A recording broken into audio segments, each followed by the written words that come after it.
All right, everybody. AMG Hobby Talk, episode 41. We are not alone, Steve. The collector of the scalps, collector of the people. Steve, how are you?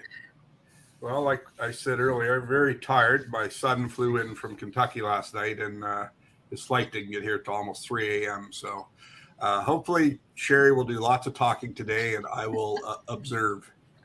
Perfect. Sounds good. So more than likely, like I mentioned, I think he was just stuck in Cleveland traffic. Speaking of Cleveland traffic, Shari, back from the National. How are you? I am back. I honestly am still a little tired, but doing great. Excellent, excellent. Sounds good. We're going to talk a little bit about that. So what I'm going to do, I'll give everybody the lay of the land here. Obviously, the last couple of episodes have been a lot of fun with co-host Steve. We've enjoyed it, and I've got some comments from the last episode. So the first section, I'm going to go through a lot of the usual stuff we're used to, but if it feels like I'm rushing it a little bit, I kind of am, because Shari provided a whole slideshow of different things, pickups, but also images from sights and sounds. I want to ask a lot of questions, and I want to be able to give you that perspective. I've had my fun on my own podcast, my own YouTube channel, having a lot of fun on the National, but Shari was actually there with Brad, and they were able to check us. So it'll be a different perspective. This is actual boots on the ground from this year's show. So I want to make sure we get into that.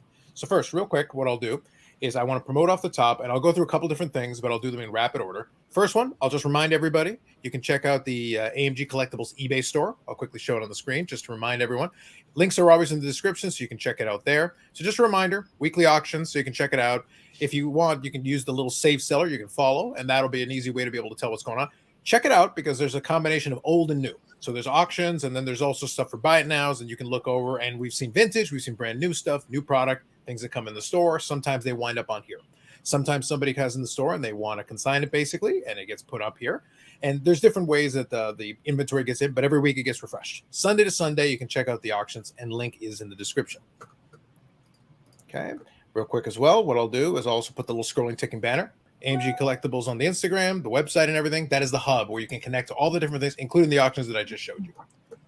All right, so one more thing here. I'll read a couple of comments, and then we'll briefly touch on trade night, because there was a trade night this past Friday during the week of the National, but obviously in the store.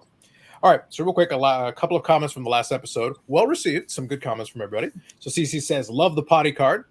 Love the, a lot of love for it. But is it a rookie card? Valid question.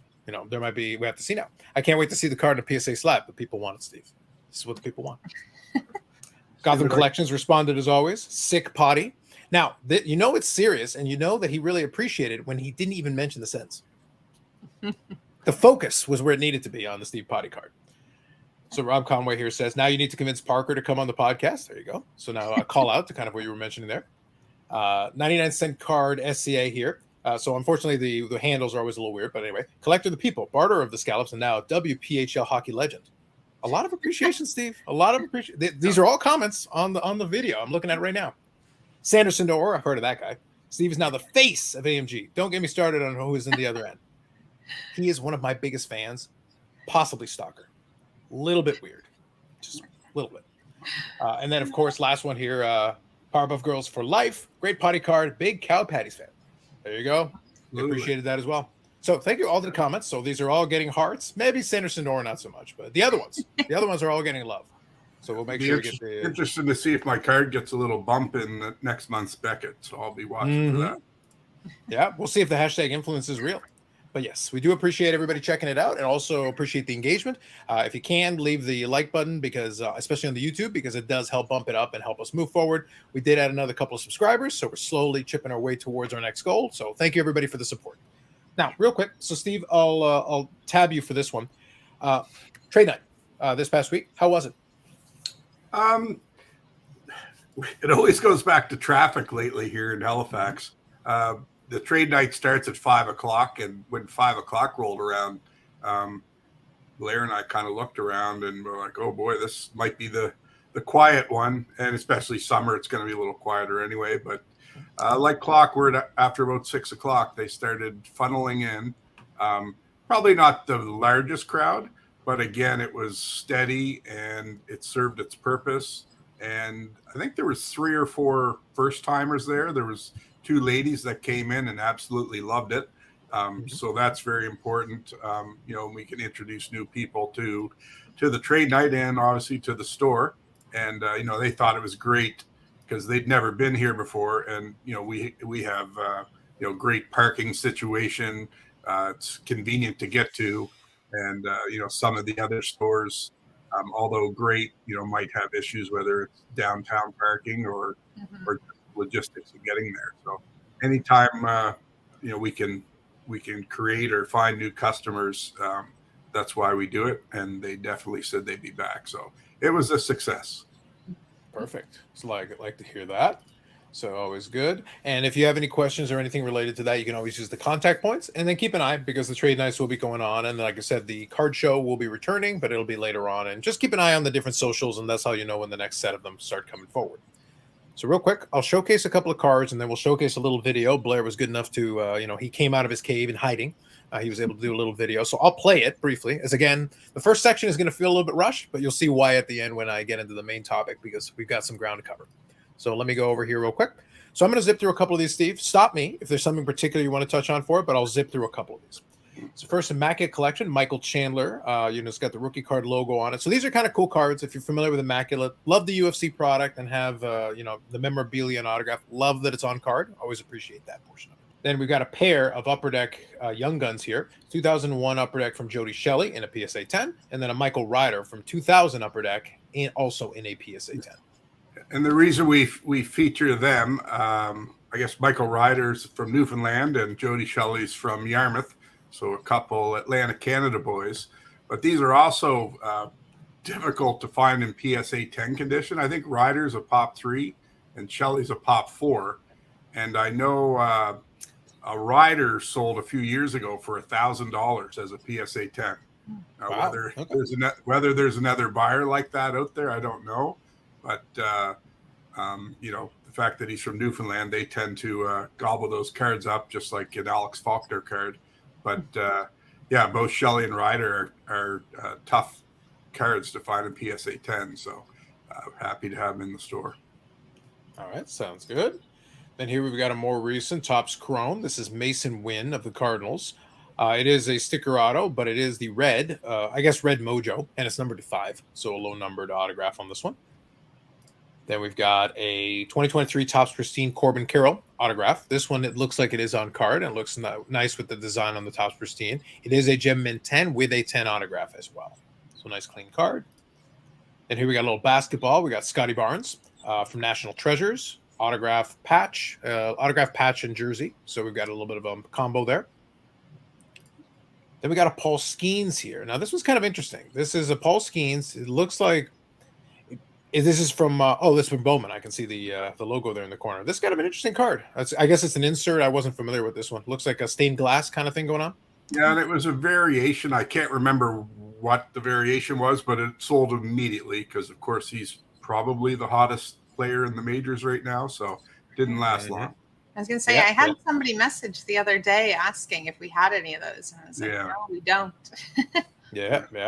But one thing, like I said, we'll get to the National here in a moment, but one thing that made me chuckle was we did a podcast recording last night on my channel, and when we were looking at it, one of the things that Brandon, Baubles and Ball Cards, brought up was that apparently there was a national, different one-of-ones for Paul Skeens, but literally dozens, and they're all one-of-ones.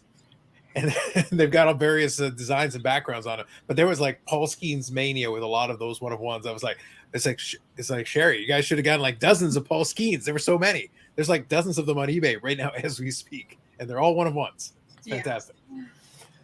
Okay, so this one here is a red, and it's Key Brian Hayes. So as a red chrome, I think this is also out of 5 because I think it's the same thing for this one. Yeah. This one's got a nice on-card auto, though, so that's going on. Perfect. So that covers the images that I wanted to share. Now, one more thing I'll showcase since Blair did go through the trouble. And I think, it's a minute and a half. So what I'll do is I'll see if we can cut it down a little bit to a minute. Maybe we'll do it as a short, or we'll include it on the channel as well so people can check it out. So I'll make sure we include that. So bear with me a moment here, and I'll play this briefly. And I think this was him showing off some of the Marchands, if memory serves me. Is that right? Yes. So like we discussed in the previous podcast, part of the deal, not that it was a deal, but it helped with the sale because I knew this guy was proud of his collection. So it was definitely something we wanted in the store too. So I told him, we will definitely create a showcase and dedicate it entirely to his collection. So this is Blair just kind of showing some of the Brad Marchand collection. And I think we might have sold 7 to 10 cards yesterday out of it from 4 different customers. So that's kind of the whole reason, I decided to go after it. Yes, it cost me an ore rookie, but it's about making several people happy, not just one. So, there's still lots of cards. There's probably about 75 autographs left.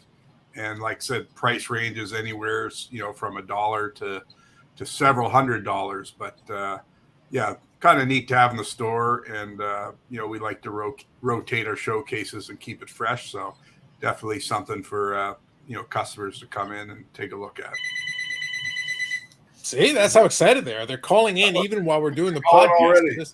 They need to know. They're Shari, we're not even live. That's how fast they want in on this. Oh my goodness. I know. So what I'll do is I'll take that video, and actually what I may do is I'll just maybe queue up a little intro. We'll do a little video on it. I'll use his video and actually create a little bit of thing around it. Maybe I'll do a little voiceover. Maybe I'll just start pantomiming and voice over his entire thing. Maybe we'll see. Maybe you'll hear Bill, maybe you won't. No promises. So we'll share that aspect of it. Okay.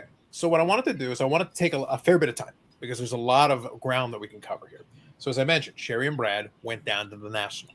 Now, we gave a bunch of observations, and I'll add a few things because I've watched a ton of vlogs related to the National from different collectors and also industry people, all kinds of things. So I'll give you what some of the themes that I saw were, and then you can confirm or deny and give your own experience. So obviously the convention center, from what I understand, was pretty well configured in terms of the shape and where things were and easy to find stuff. Yeah. But when it got full, it got very full. Very full. So that's the first thing. Second thing, apparently the basement trade night thing apparently was very interesting. But then that got full, and when that got full, it also got very full. Yeah. No, it was absolutely crazy. Especially the trade night. It was lined up for hours and hours and winding down the halls and the stairs, and they were doing counters on it, counting how many people, because you basically couldn't move down there. It was a great turnout, but it was very overwhelming. But it was great overall.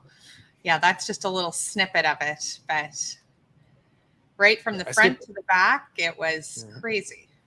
Yeah. So I wanted to make sure. So I'm going to jump around a little bit on the images as we talk. It'll allow us to talk about it. So I wanted, since I started with the trade night point, this is just the vantage point of it. So like I said, it's the convention center, and apparently it was the basement area. It's a big, from what I understand, I think it was like 40,000 square feet. So it's not like this tiny little, and from what I recall from seeing a couple of things is it was theoretically, again, I put in quotation marks, organized with different categories. So you got like a baseball section, a basketball section. There was even a wrestling section over there. Yeah. Steve, that's where all the AW was supposed to go. Like that's where it would have gone had it been there, but it didn't happen. So you had that all in trade night. But of course, once reality sets in and people show up, they're going to go where they're going to go. Absolutely. There was no rhyme or reason. I had actually noticed that once we started walking through. I'm like, oh, look, like it says baseball, football, wrestling, TCG, whatever. And then you look at the tables and there's no rhyme or reason. If you find a spot, you find a spot. But there was slim pickings. You had to be there first in line to get a table. That's for sure. Mm-hmm. So that was the impression that I got with that. Now, let me kind of ask. So what I'll do is I'll start scrolling through a couple of these as we go. First couple are just kind of a little bit of setting the ambiance. We got the Welcome to Cleveland. We got our PSA promo at the airport. At the airport. They were everywhere. It was too funny to see. But great. Little progressive field shot. You got to get that. That's useful. We went down to the game? Yeah, we did. Okay. How'd you find it? Actually, it was great. I mean, the field's a lot smaller. The stadium's smaller than I thought, but it was easy access. But when we got there, we hadn't purchased tickets already. So we walked up and we're looking for the ticket booth, and they're like, there is no ticket booth here. You have to buy everything online. I was like, what? Anyways, that took us about 20 minutes to figure out how to buy a ticket online, but we did it. And we had met a few of our friends there from down in Buffalo, David Adams' team. So it was nice to see some friends we haven't seen in a while. Perfect. And I actually went down to, I was down in Cleveland in 2018. So buddies of mine and I went down. It was for my buddy's bachelor, what is it? I forget. But anyway, so we were there, and and for some reason, out of all the places in the world, he wanted to go to Cleveland. He's deranged, clearly. But regardless, we ended up going to a baseball game, so we went there. So that's how I know about Progressive Field. So, and definitely we'll get into a couple of items that you picked up. So let me ask this question. So we talked about the crowd and everything. So what was interesting, and maybe you can speak to this a little bit. Because of the setup of this particular convention center, it created a unique situation, which I think you might have appreciated the irony of this. It created a situation where the ladies' room would not have required the lines, but the men's bathrooms required the lines. Oh, it did. I think there was people waiting almost 2 hours just to use the washroom. Luckily, I'm a lady. I had zero issues. But like, it's when you have that many people, like, you have to take that into perspective. People were not feeling well because they couldn't use the washroom. Like, that's just not okay. And then they had the food trucks as well. I think there might have been up to 10 different food trucks. But when you have thousands upon thousands of people all going to eat at the same time, you were waiting in line for 2 to 3 hours just to get a slice of pizza. So that, I don't know. So that was the theme. So the Steve, what I got out of it from the folks from the stuff that I was watching is that it created a situation for lines. So you got lines for bathrooms, you got lines for food. And then apparently they did not take the time to have some kind of police to do direct traffic in the parking. Nope. So when things got very busy, then all of a sudden there's gridlock inside of a parking lot to escape the exit points in and out of the facility. Just to enter the parking lot. Like, it was, I'll say miles because we were in the US, but it was miles down the road. It just completely gridlocked everywhere. You couldn't get anywhere near the IX Center. And so the guys had went a little earlier. I stayed back in the mornings to do some emails and admin. And when I got there around 11, I was being dropped off about, I don't know, I guess a 5 to 6 minute walk up the road from the IX Center on the side of the highway, and had to walk down, as did everybody else, just to get there. Wow. It was crazy. But I've been told, all those troubles notwithstanding, it was the friends you made along the way. That's what I was told. Absolutely. Yeah, this is what I was told. So the important thing is that, look, I just need to emphasize, this is what I was told. Yeah. My response to this is that's great. Yeah. If I had ever gone to a national, it would have been as a vacation thing.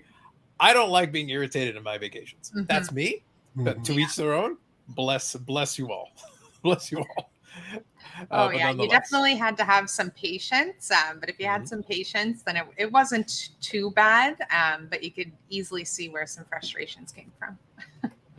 Absolutely. Okay, so what I'm going to do is I'm going to share some slides. We'll go through them a little bit, and you can Sherry, add some color where you can, and I'll ask some questions along the way as well. But let's get into a couple of these here. Now you folks see why I wanted to make sure we took a little time, because we got some ground to cover here. So we'll start with this. So you did showcase some items and some cards. So this one, I'm guessing, is it the Vampire Diaries here that's the focus on this particular one? Yes. So this was on Wednesday night. So I got back into watching that show, and then over the last couple of years I started picking up different character cards from that show. And this one, I seen it was actually at Black Jade at Wolf's Table, and so I seen it and I was like, you know what, okay, it's only Wednesday, I'm gonna come back and do a walk around, see what else is out there. That was mistake number one. So next day I'm walking around. I'm like, you know what? It's almost the end of the day. I'm going back to get this card. It's a perfect auto. The other one I seen online, the auto is coming off the card. It's on card, which I collect. And I was like, I'm going back to get it. Anyway, she had just sold it. When I walked down, Brad was at the table and I'm like, oh, perfect. He went and got it for me. Anyways, it sold about 10 minutes before that. I was like, great. Like, just one of the cards I wanted to. I took a picture of it, looked at it, and walked away. So that is now ingrained in my brain, and I will not do that again. If I want a card, I'm just going to buy it. So Sherry, this is very important, and this is a very sad moment. Yes. Had you watched episode 40 with the collector of the scallops, collector of the people, I asked him a question directly related to this. And Steve, what was your advice? I said, when you see something you want, especially at the National, buy it. Yeah. Because it's not going to be there. No. Sherry, if only you had listened to episode 40. I know. If only I had This tragedy could have been averted. I know. So now I'm going to be on the hunt for this card, and I'm going to find who has it, and I'm going to buy it. All right, sounds good. So I have a follow-up question, but since you didn't pick this one up, I'll save it for the next one. But we'll move on. But thank you for sharing the image. But let me show off another one here. Now this is some kind of a fanboy here. There's this guy here. Look at this. You can see I this don't know who fanboy he like is. staring affectionately and lovingly at this Tiger Woods image of one Yeah. of his major wins. So we've got that going on. So Yeah, that Brad's was a nice staring down Tiger. Yeah.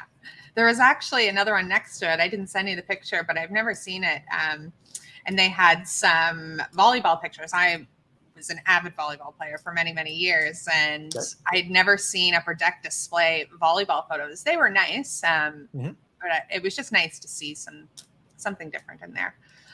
I think that's new for them because I think Yeah. they've started getting some licensing with some of the players. So I think Yeah. that's going to be. I did see that display in some of the videos I watched. So I think that is a new thing for them, which is Mhm. smart. Like you may as well like diversify a little bit. Oh, So I absolutely. do want to zoom in a little bit here just to showcase this a little bit. Again, we appreciate Brad staring a Tiger down, so he's got that going for him. So this one here is from one of the major championships. Which one escapes me? I definitely watched it on TV, but it was where he had just made a big putt. I want to say this is the one where he hit the chip. I think can't remember, but no, you know what? He's got a putter in his hand, so this was definitely a putt. Oh. But regardless, definitely one of his big championship moments. It's a good image, so if you're going to autograph it, that's a pretty good image to autograph. Yeah.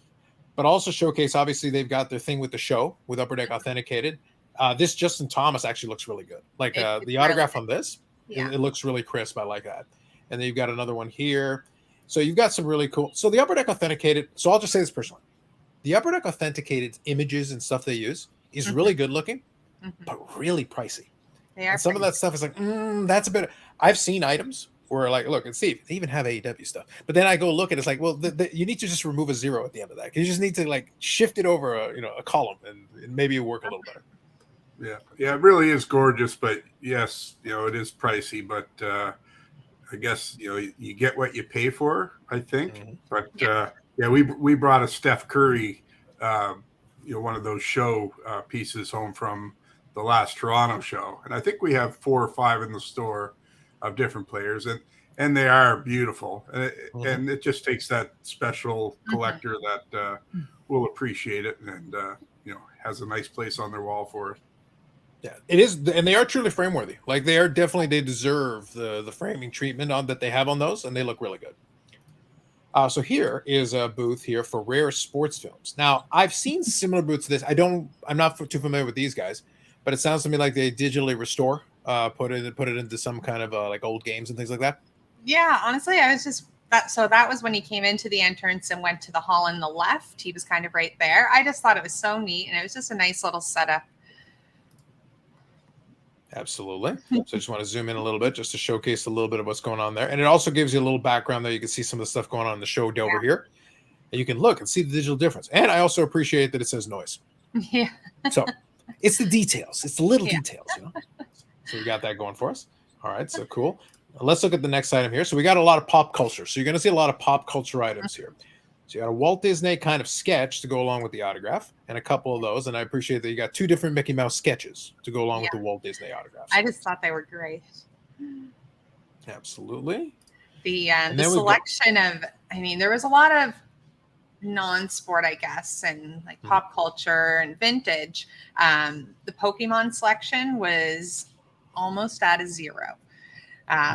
It's definitely dwindled down over the last couple of years. There was some there. Maybe somebody else might say there was some there. Maybe I was just looking for different things, but overall, the selection available for Pokemon and TCG was pretty well known. Now, question for you, follow up on that.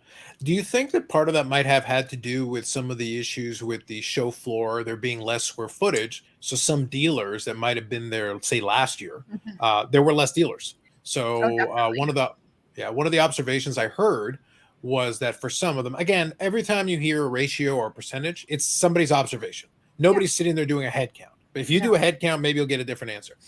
But I think some of the vintage guys that I know and I follow felt like it was closer to a 50-50 as opposed to in the past it would be skewed more modern, and more modern would likely give you more Pokemon. So it's one of those things like, did you lose some Pokemon dealers or people that might have more inventory in space of what was left over? Because the people with priority, a lot of them tend to be the more vintage guys or guys who've been around a while. Yeah, I'd say that's probably pretty accurate. I mean, there was obviously a lot of modern, a lot of basketball, football, a lot of vintage baseball, of course. But overall, yeah, I'd say it might be around there. All right, sounds good. And this one's the baseball card exchange. I recognize it immediately from the stickers on it. You can tell. You can see a baseball card exchange display from space if you're familiar. Yeah, if we you had know a what you're couple looking of boxes wrapped, so we were taking a peek at the others that were there. Yep. No, they definitely have pretty sizable selection. And then here are some 54 tops hockey packs. Yeah, they were PSA pretty neat. graded. And here were some of the pricey items. We got a 62 tops baseball unopened wax box first series for a mere $395,000.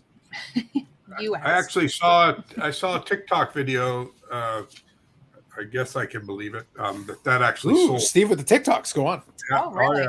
Yeah, that actually sold. That kind of did a little video of them, taking it out of the case and putting sold on it. So I guess it found a new home at the show. Well, Steve, since you shot a TikTok, part of me hopes that it winds up on Whatnot. It just turns out it's in a break, and then you've got one of the guys who rips off his shirt. He's like, "Let's go, 62 Topps Series 1." Oh my god! These are the things that amuse me that come to my mind. It's like it's a $395,000 box. It's like you don't understand. Oh my god!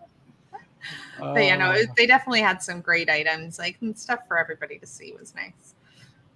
I have no doubt. So here's the PSA setup there. So obviously, if you are familiar, if you have seen the expo, there are elements of this that were borrowed. Now, obviously, this is expanded. It's expanded out.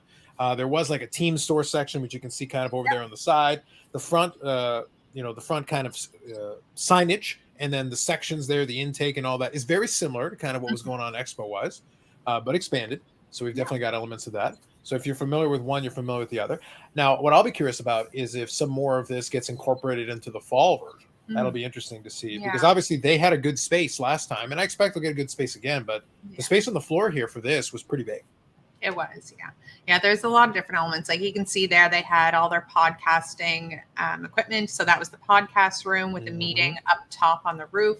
And then again to the right where they had them retail merchandise, it was the PSA vault with a little arcade area and a little room. So it was a big setup.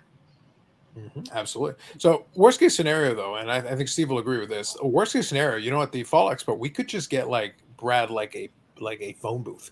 He could podcast from a phone booth. It'd be sensational. He could. Yeah, I think that'd be great. I think that'd be perfect. We would scale us down appropriately and still give him a chance. We'll give him one microphone and he can stand in the phone booth and people can watch from inside the phone booth. It'd be great. Actually, just put him in a bubble so he doesn't get sick. He seems. Yeah, that's right. No, it's for his own protection. It's for his own protection. He's still battling through it. I'm all full. Shari, just let me know. I'm full of ideas, and I'm happy to throw some ideas their way for free. I got ideas. All right, so here we go. So we got some more pop culture here. So we definitely got we got record grading services, and we got some cut autos. So a couple different cut autos going on here. So this one I took a photo because every year I see it. It's not yet sold, and I'm a big fan of like the Royals and that era and. So I'm like, I almost pulled the plug, but I didn't. I'm like, no, I can't do it yet. It's just, but you never know what might happen next year. It'll probably be gone. Before Elizabeth eventually broke her streak, Queen Victoria was like the GOAT. Yeah. She had the longest reign right up until, and it was only when Elizabeth basically reigned for 1,000,000 years. finally was broken. Yeah. So we'll see. I might have it in hand next year if it doesn't get sold. There you go. All right, so let's look over here. So we got some more stuff. So definitely, like I said, you're going to see a lot of the pop culture items. So we got historic DNA, various items related to that. You got John F. Kennedy, Abraham Lincoln. Now, I am curious, are you going with the obvious connotation here? Kennedy and Lincoln, this is what we're going with. You got a John Wilkes Booth, section on top. But anyway, all right, fair enough. Thomas Jefferson, you got a couple of those, and we've got also a 3-day ticket here. So you've got a lot of different things, and then the mob. I think we had talked about that product previously. Yeah. So there's definitely a lot of those items. So it's kind of interesting. So here is a Harry Houdini rare PSA 10. It was beautiful. Like this picture obviously does not do it justice, but we hemmed and hawed for some time. I also appreciate a Buzz Aldrin. Best wishes down here. So that's a nice piece as well. a couple different items. Now here we got another booth here. Now, what specifically is going on with this one? Obviously, we got a dealer there. We've got some so interesting that's stuff. Corey and Riley. So they came down as well from Nova Scotia, Halifax. They were in the midst of doing some deals here. Nice, nice, nice. Here we got a Marilyn Monroe signed photo in a PSA 10. So this would have been, so this is 1947 Marilyn Monroe. So this is right before the kind of the peak of her powers. It is such a nice photo. I was like, oh, I wonder what the price on that is. Anyways, we didn't really get a price. He told us it was one of the owners from his collection. This was at Heritage, I believe. Mm-hmm.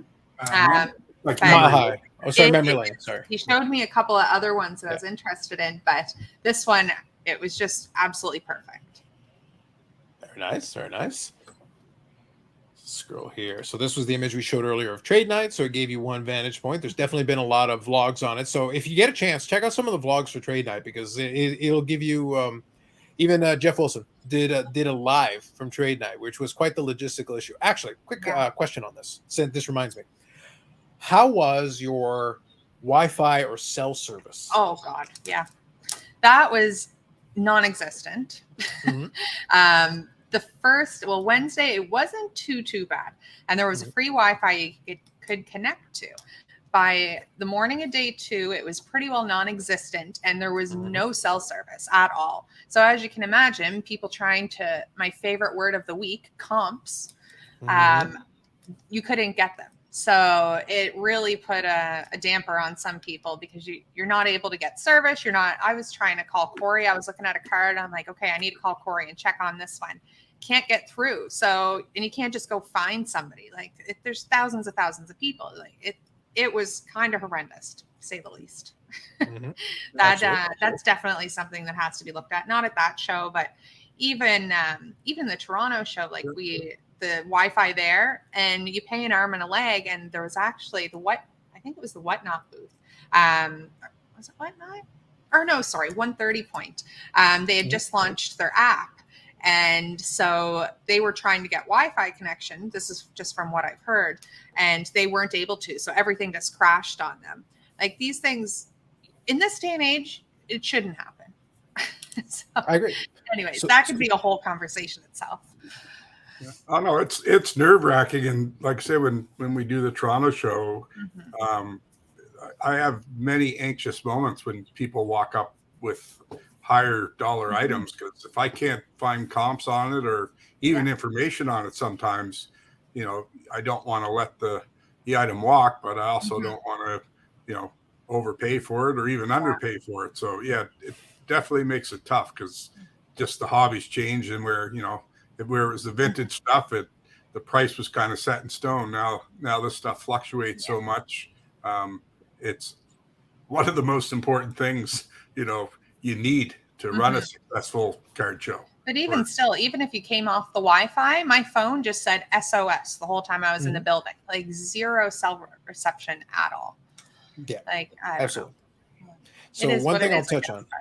Yeah, but one thing I'll touch on, though, but the reason I brought it up and the reason why I wanted to get your perspective on it is that's a big feedback. Look, there are a lot of complaints. Like for me, the lines, a lot of the issues with that is a no-go. The parking situation would be irritating to me. That's a no-go, but it's a lot easier to push me off of it. I'm not as, hung up on the national. Definitely. However, for any major convention, one valid critique that if anyone wants to argue with this, I will fight them, is that especially with these modern facilities and places, you got to put signal boosters. You got to, and a lot of these telecommunication companies, one point that I heard on a video that is accurate, actually, I hadn't thought of it in a while, but it's true. A lot of these telecommunication companies want you to use their service. They make money on doing this. So some of them will provide you the equipment and set it up for you in a lot of places. You basically just have to ask. You just say, hey, we've got this convention center. We're using it for all these things. Can you help us? And they will literally put signal boosters that allow for more service to be available inside a convention center. Unless you're literally in the middle of nowhere in this desert somewhere, you have no excuse for not having either Wi-Fi or cell service available, especially when I can go a few miles outside of the building and my cell service is fine. Yeah. It was so bad. And even people who had paid, from what I heard, paid for the services, it didn't work. Absolutely. And that's one of those things where that is the convention center themselves has to invest in it. Mhm. And if they don't invest in it, well, then that hurts, because in that kind of an environment with those many people, a lot of those people are trying to access their phones. I've Oh, been lucky where absolutely. at Expo, my signal tends to be okay. For the Mhm. most part, it's been good. But yeah, you can definitely see spots where like it'll start dropping off a little bit. I've been able to make calls and do that. But in Mhm. this kind of a show, I it's easy for me to see why it would be a problem with that many people accessing their phones at the same time. Yeah. Even just the fact that you couldn't make a call, like even if you Mhm. came off the Wi-Fi, there was no service whatsoever. Well, heaven forbid there was an actual emergency in the middle I of the know. floor. Yeah, What are you going to do? I Who are you going to know. call? Yeah. So we got signature swatches, Sidney Crosby. So was this an acquisition? Did you guys pick this one up? Yeah. So actually, Kevin Douglas and I, we were standing at the PSA booth. I was just hanging out with him while he was waiting for a customer. And the gentleman walked over and we were just kind of chatting, and he asked where we were from. And he was telling me about a few of the sets he's done and cards he collects. And when we said that we were from Nova Scotia, he was like, "Oh, well, I have this card. If you'd like to see it, I'm looking to sell it." And he pulled it out and I was like, "Oh, okay." And I took a peek at it and it was very clean. The corners, surface, everything looked pretty damn good to me. So, anyways, we made a deal and I took the card home. Nice, nice. We see a Mewtwo. Go on. Yes, this was one that I got. There was probably 5 different ones that I could have picked up, but again, my favorite word, comps. That's what people were looking for, comps or above. So I couldn't pay for a few of them that were there. I just couldn't pull the plug on it, when knowing that I can get it cheaper and at another time, or even a lower grade, because I collect these for my personal collection. So the number on the card isn't necessarily meaningful to me. I'll upgrade or whatever when the time comes. But yeah, so I picked up that one, which was nice. Then my oddball card, the Martha Washington. It was actually in the last like 15 minutes of the show, and I just kind of did a quick run through of a few tables, and I was like, you know what, that's pretty neat. So here we are. I think it's fair. Now, my first thought on this, really quick, is that I hope it didn't get to the point of Lord of the Flies where you have to pull the plug on somebody. I think pull the trigger might be more of a thing, but pulling the plug, listen, Yeah. Shari, pulling the plug is what happens when we really disastrous times. If we have to pull the plug, we're in trouble. We're in trouble. Correct. I wasn't gonna let that one go. There's no way. It was too good. I didn't miss it. I don't miss a trick on that one. I miss everything I say. So, question for you though, based on this. So, I was waiting for the opportunity to get to one of the acquisitions so I could ask. So, Yeah. you kind of touched on it. So, did you find then that there wasn't a lot of maneuverability, not a lot of negotiation room? People were kind of stuck on their prices. No, I mean, some yes, some no. It was kind of 50-50. Like there were some items we picked up that we had great dealings with. Others I paid a little more than I wanted to, but it is what it is. I understand where people are coming from, but I mean, if you're there to sell stuff, like $15 in the difference at the end of the day, is it really that much of a difference? Maybe to some. To me, no. If it's a couple $100 card and you're gonna not take it for a $15 difference, well, you know. I got it. Then we got a set of packs here. We got Alf, A-Team, 2 different versions of A-Team, Dinosaurs Attack, exclamation point. And then we've got Baby, which is more This dinosaurs. is a great 5 for 20 deal. Oh, fantastic. Love it. And we got another little stack of cards here. So we'll zoom in a little bit. So we got the Martha Washington from before. Oh, and also, question. Was the awesome card shop truly awesome? You know what? They had a couple of nice things, yeah. That was my last browse of the evening, and I got him down to 20 on that one. Nice, nice. So we got one of the Vampire Diaries here from Taylor Kinney. We've got that autograph in a PSA 10. And then we got the Elizabeth Olsen autograph. Yes. Love the Elizabeth Olsen. Good Brad stuff. actually had no idea who she was. Me neither. So the thing is, she's the sister of the Olsen twins. That and WandaVision and That's right. Avengers.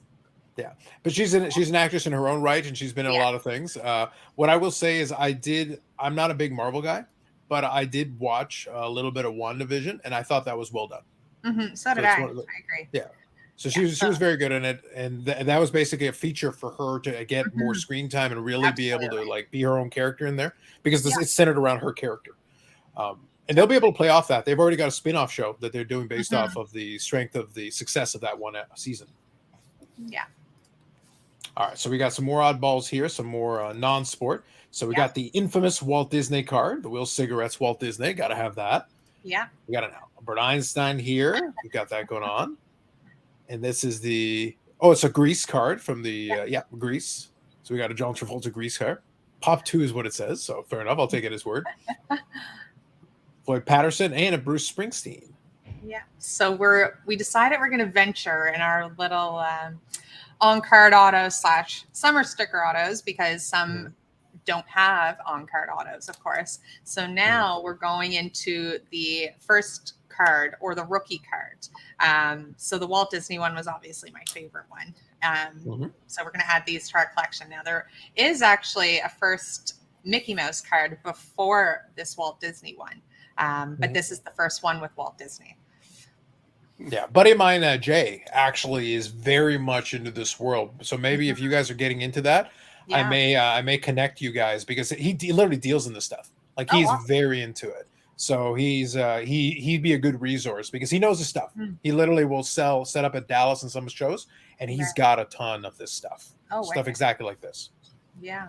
So that's going to be our next little collection adventure. The first cards of different celebrities are well known. Very cool, very cool. So we got here a Tobey Maguire, Peter Parker, and then a Ryan Reynolds from X-Men Origins Wolverine. Probably not the one that people would be thinking of. It is technically what will become Deadpool. Yeah.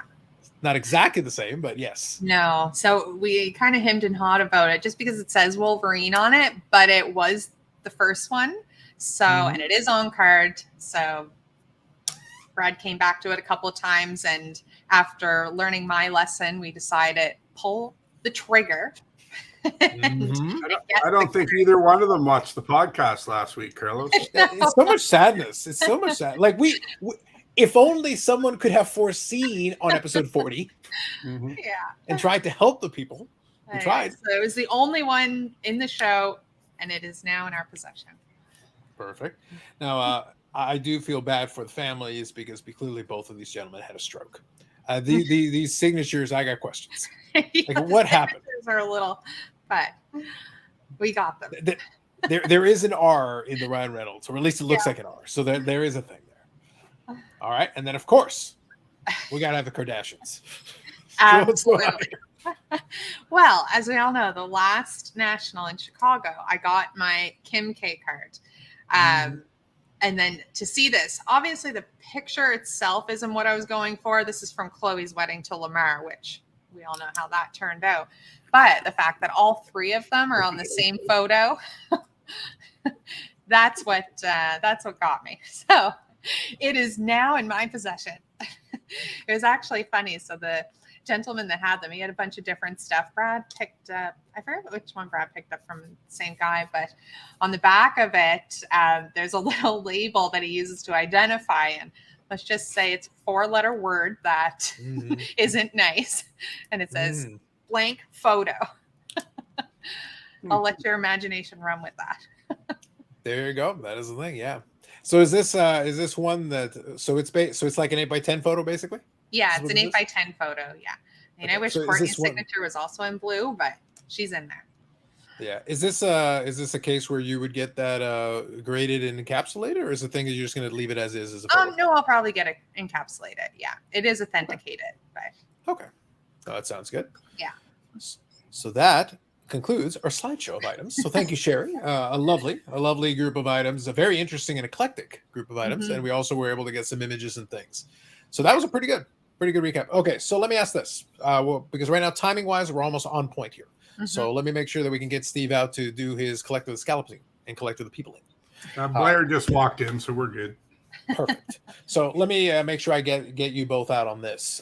Shari, so overall, obviously you were able to get some items. You got to see a lot of things there.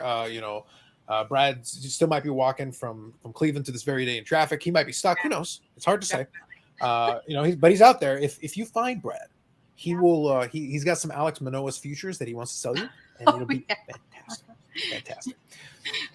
That joke will never die. I'm not going to say anything about him. That joke will never die.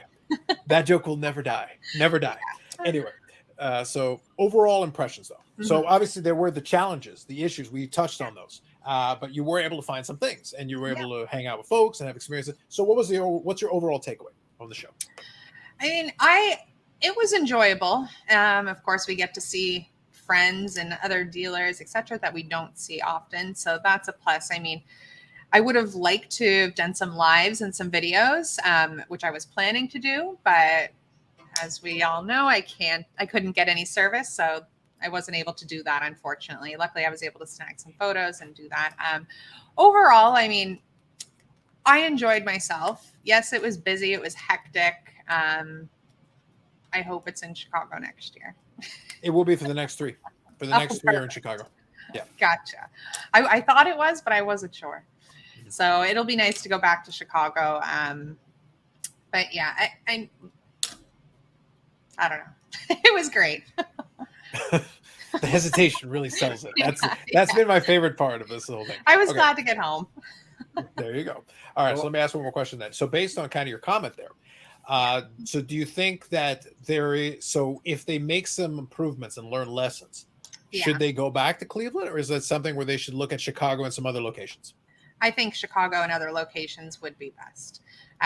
It wasn't terrible by any means, but like the downtown, we didn't stay downtown, but I know those who did come from the downtown hotels, they had an awful wait in the highways and in traffic.